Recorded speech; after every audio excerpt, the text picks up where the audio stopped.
Hey everyone, Liam from Solitude here, and in this video I'm going to be doing a tier list of the Cat Empire's albums. Now, this channel is dedicated to Australian and West Australian music content, and I haven't done a lot of Australian music content yet, so I want to get into that now with one of my favorite Australian bands, the Cat Empire. So they have a very diverse, a very unique catalogue of albums that I want to run through, and I'm a big fan of them. I've seen them live multiple times, and I wholeheartedly believe that they are one of Australia's greatest current bands. So let's get straight into it. I want to start from the back of their catalogue and then move to the front at the end. So we're going to start here with their most recent album, which is called Stolen Diamonds. Now, when I first heard the tracks that were released initially from this album as singles, I was kind of a little bit unsure about it. And when I listened to the whole album, it remained that way, and I really did feel negative towards it after a first listen. The main problem that I have with this album, it's not the Cat Empire songs per se, but it's just the sound and the mix. It's just horrendous for them to be so sounding boxy and sounding just kind of less lively. It's so weird. They're normally a band with such a full, energetic and lively sound that really kind of encompasses the whole panoramic sound elements that you normally hear from the Cat Empire. And that's my main gripe with this album.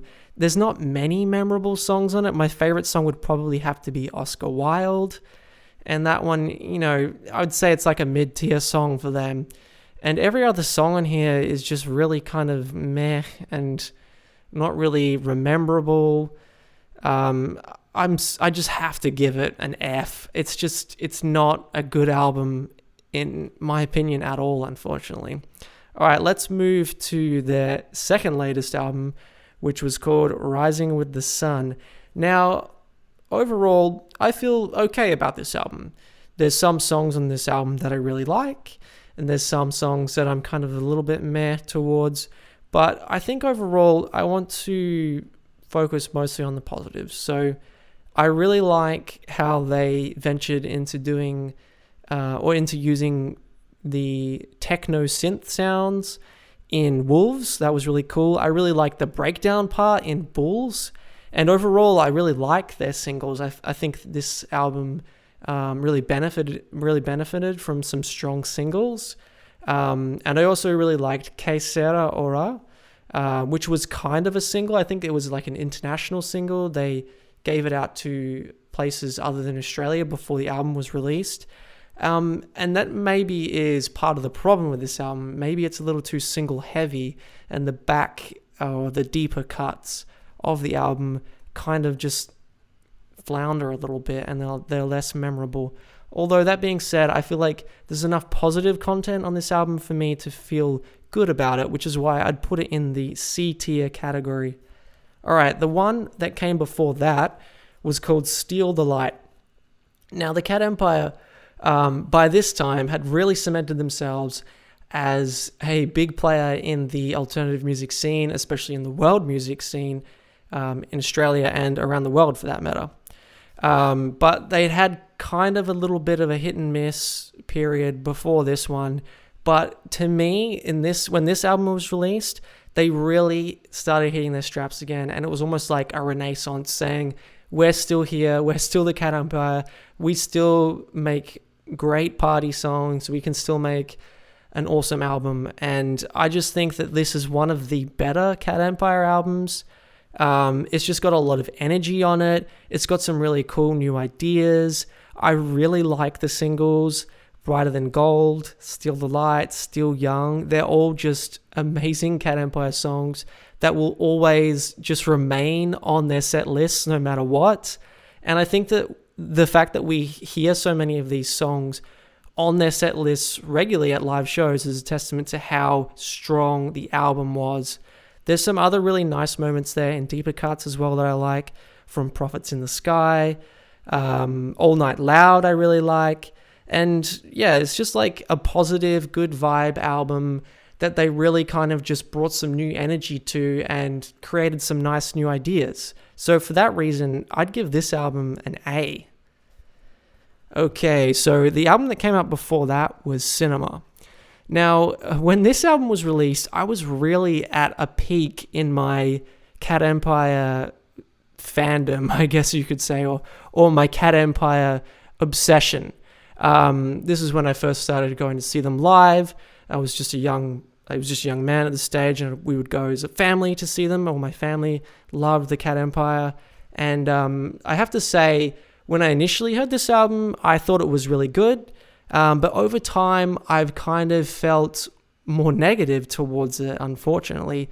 I kind of feel like the songs are a little bland, and a big testament to show that is the fact that not many of the songs on Cinema actually show up on their set lists nowadays, which is really strange because they have quite a long set list usually, and people were generally quite positive towards this album when it came out initially.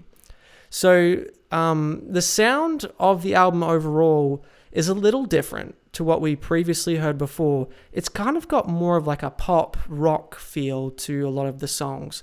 A lot of the songs kind of sound a little bit more contemporary and a little bit more generic, which at the time I was okay with, but now that I look back, maybe that kind of puts this album a little lower because it doesn't really stand out as much. I do like some of the songs on this album still. I really like Call Me Home. I quite like Falling, but the deeper cuts after that kind of just leave me a little bit not really impressed. And some of the other singles on this album were just kind of giving me that feeling as well. Like nothing really stood out as a lead single too much. Like Feelings Gone, I think that was the lead single when it first came out, and that song is just so kind of bland and nothing really happens in it. It's strange for a Cat Empire song to be like that, let alone a Cat Empire single to be like that. So for this reason, and for all the reasons I previously mentioned, I will give Cinema a D. Okay, the album which came before Cinema was called So Many Nights. Now, this album, I have to admit, when it first came out, I didn't pay a lot of attention to it. I was still at a younger age, and I was less musically mature, and I was following music not as much as I do now, but I managed to go back and find it, and this is when my obsession with the Cat Empire started going higher and higher as I found this album. But as I look back now, it's kind of the opposite of Cinema. I kind of feel a lot more positive about the songs in this album as opposed to Cinema. So I just think that it's such a solid album. It's got a lot of great songs. There's not really many bad songs on here.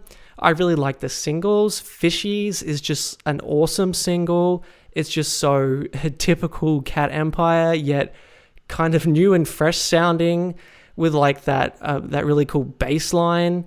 So Many Nights, the title track, was also a great song that I love. We've also got some different ideas that they're trying here with No Longer There, which is kind of like a nice little contemporary song with a classical guitar in it that is about the environment and treating the world well, which is really cool and different, something that we wouldn't normally hear from the Cat Empire up till this point. I really love some of the deep cuts on this album that unfortunately don't get played in live sets as much. Songs like Sunny Moon and The Darkness, both of these songs just have really great horn sections and catchy parts in them that I just can't get over. And everything else in this album is just pretty good. So for that reason, I will give it a B. All right, so now I'm going to go over cities. So some people may technically not call this a Cat Empire album. When they released it, I think they actually released it under the name The Cat Empire Project, because technically it had a lot more collaborators on board. It was a little different for them. They were using different instruments, but I will count it in this list just because I think that I do kind of like it, and to me, it's a Cat Empire album. So it's just a different album. I mean, they were trying different things. They had more electric guitar in it. They had different types of music in it to what we would normally hear from their previous 2 albums before this. I enjoyed the track Boogaloo with the guitar in it. It's kind of like funky and cool and like a kind of 70s Shaft disco sounding song, which is really cool. But to me, I think this album has just been pushed aside a little bit, and it's not really an album that the Cat Empire care about a whole lot. And I think that maybe at the time when they were making that, that kind of comes out in the performance. A lot of the songs are more just like ideas, as opposed to like fleshed out songs that they were thinking, oh yeah, this is a great song that we'll add to our set list. And that's why I think we don't really see any of these songs on their set lists in nowadays. But I mean, overall, the album is okay. It's not really like, it doesn't really mesh together all that well because there's so many different ideas on it. But I mean, it's not a bad album. It's got exciting moments, and I'll give it a C. Okay, so now we go to their second album, which was called Two Shoes. So overall, I love this album. I really don't have many bad things to say about this album. It's just a great album, and it's also a great second album. The music industry often talks about second album blues and how hard it is to put out a great second album when you've had a successful first one. Well, the Cat Empire really didn't experience that here. They just kept going all the way that they could to the end, like sprinting to the end to make this album. I feel like it's just got some great singles on it. We've got Sly, obviously. We've got the car song. I mean, who doesn't like the car song? It's kind of different in that it's like more of a piano rock song. It gets really personal with Harry Angus's experiences of growing up, which are really funny and cool at the same time. And also, who could forget Two Shoes, the title track, and another single, which is just an incredible piece of music. The whole song just revolves around Felix's, he's the lead singer, his feelings about music and like what music makes him want to do, how it makes him want to dance, and how he wants to have energy, and how he can just like poetically describe that in this song, which is also so catchy and like crowd happy. It's amazing. The song just goes off in their sets. It's just such a good Cat Empire song. I can't deny my love for it. Another song which isn't actually a single, but is one of their biggest crowd pleasers, would have to be In My Pocket. It's kind of in a similar vein to Two Shoes. It's just got like some really basic content that they're singing about, but they're able to articulate it in a way that is so entertaining and enjoyable to listen to. But it just goes off when they play it live. And you can imagine, like, if you hear the song, the chorus, it's just a really basic na na na na na chorus, but it's just so catchy, and the way they deliver it with the horns, it's awesome. So, I mean, you can probably tell that I just love this album from start to finish, really. I don't think there's a bad song on it. But it's hard to compare it to the first album. So I'm going to get to the first album next. So I'll have to give this one an A.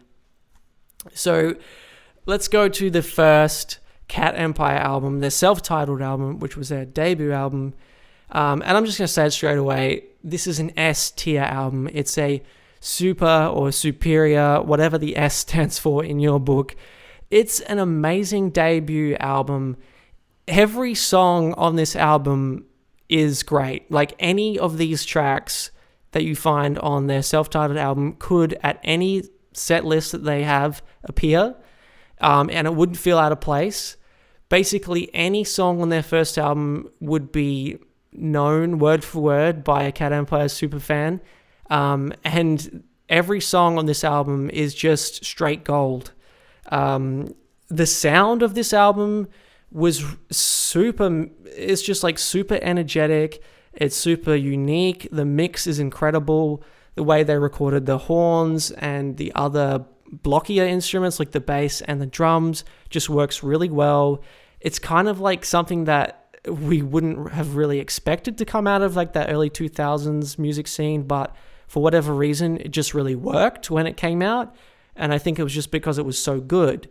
I mean, you can't look past some of their singles on this album, which to this day have a lot of staying power, like Hello, which was the major single off that album, obviously, which still to this day gets used in a lot of like TV shows, commercials, and even like radio grabs and stuff like that. The chorus is just so iconic. The horn line is just so iconic. Obviously, Days Like These was another awesome single where we've got like Harry almost doing like a rap in the bridge, and it's just like this really cool story about how he went to like a party and he made friends with a Mexican guy called Juan, and it was just like his adventures. It's just an iconic song. The Chariot, which is, I would probably have to say, most Cat Empire fans' favorite song. I mean, that's kind of debatable, but it's usually the song that they finish their set list with. It's got a lot of crowd-pleasing moments in it. It's got an awesome chorus. It's just such a great Cat Empire song. The deeper cuts in this album that weren't released as singles are also awesome. We've got 145, we've got The Rhythm, we've got the Wine song. I mean, Cat Empire fans will just adore this song, and if it ever shows up in a set, it goes off. Beanie, that's an awesome song. I really like The Crowd. And I mean, who could go past the opening track? How to Explain? I love how it introduces you to the band with just like this trumpet going on its own in like what sounds like a really open space, and then all of a sudden it just comes in with like the world music sounding drums and the bass, and then Felix's vocals come in with his iconic sort of cadence that he sings with, and it just drops you straight into the Cat Empire. And for all these reasons, that's why I give it an S. It's an amazing album. It's one of my favorite albums of all time, and I think anyone who hasn't listened to this album should really listen to it and see if they can appreciate it as much as I do. So what do you think? Do you agree with my rankings for the Cat Empire albums here? If you don't, feel free to share your opinion in the comments. I'd love to hear them. And if you do, well then join along with me and rejoice in the Cat Empire, because they are an amazing band. If you would like to see more content like this, please subscribe to this channel, and thank you so much for watching.